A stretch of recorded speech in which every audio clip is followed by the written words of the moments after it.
My name is Seta. My name is Melissa, and we'll be performing a scene from Kingdom of Earth by Tennessee Williams. I'll be playing Myrtle. And I will be playing Chicken.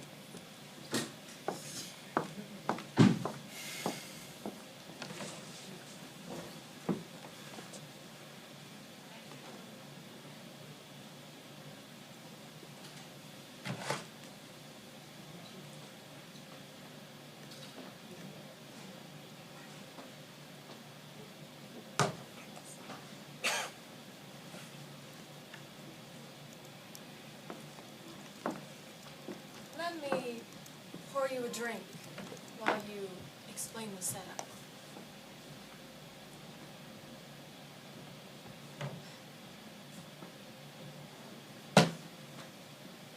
Can't even lift the jug, you're so nervous about the setup. Well, open your mouth and I'll pour some liquor down you. Thanks. Thank you. I couldn't get through this night without some liquor in me. Could you? Mouth open.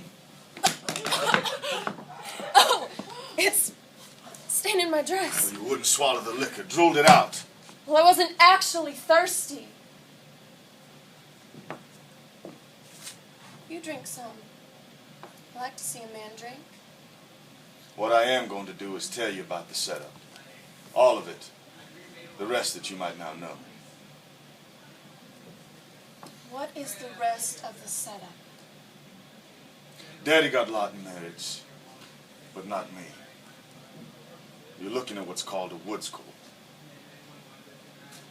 When I was 10 years old, he married this little blonde-haired woman he met in a beauty parlor in Clarksdale. You listening? Or are you still too nervous to listen? I'm listening. Close. All ears. Well, I wouldn't say that about you, but I'd advise you to listen as close as you're able to me. Now, this little lady who worked in a beauty parlor in Clarksdale was named Miss Lottie. So when Lot was born, he got the name of Lot. Legal. Born in marriage. Not a Woods Cult. Me, a Woods Cult. You know what a Woods Cult is? No. I don't know that I know. All I know is you look Dark-complected. foreign. Foreign?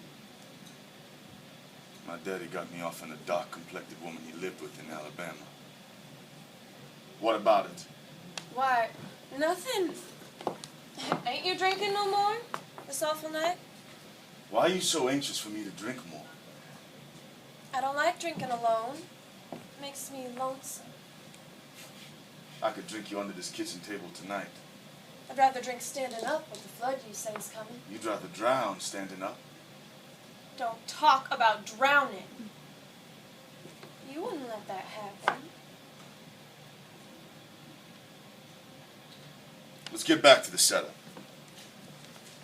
Now, Miss Lottie, she thought she was surely going to marry my daddy. Hell, he was 60 when he married Miss Lottie. Is that the rest of the Just setup? shut up and listen. She no sooner got married with him than she begun to cheat on him with a good-looking young Greek fellow who had a fruit store in town. Why, every afternoon she'd say to Daddy, "Daddy, I think I will drive into town and buy us some fruit to make us a nice fruit salad." And when she got to the storeman would let her in and lock the door. And she'd stay in there for 2 hours and come out with 4 or 5 peaches, like it had took her them 2 hours to pick that small bag of peaches. Well, why didn't you tell your daddy? If I'd have told him, he'd have told her I told him, and she would have got me thrown out of there in minutes.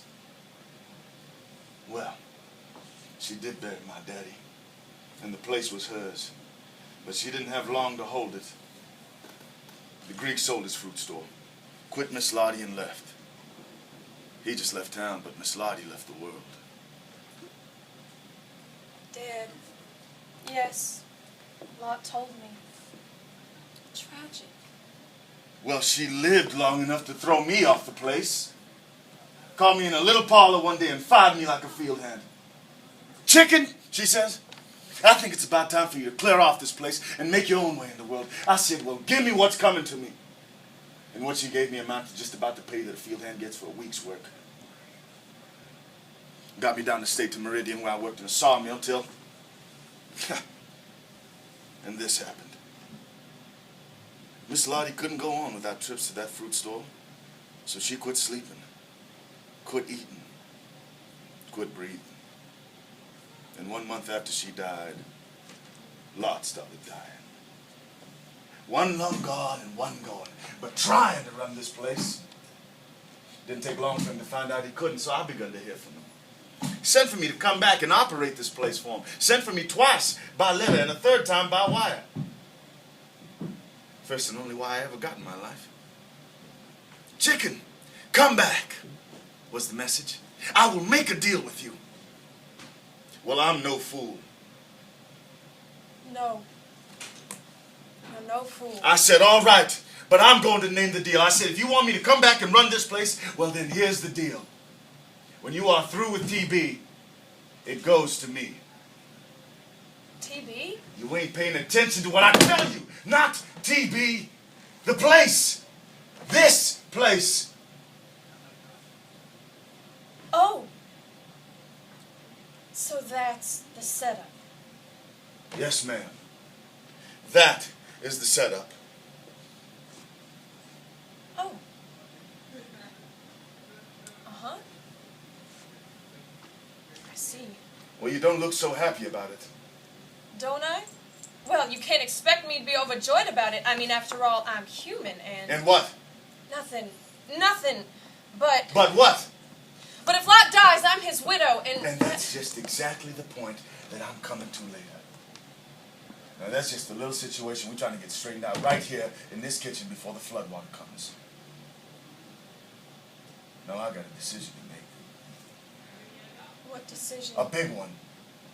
A big one for you and me both.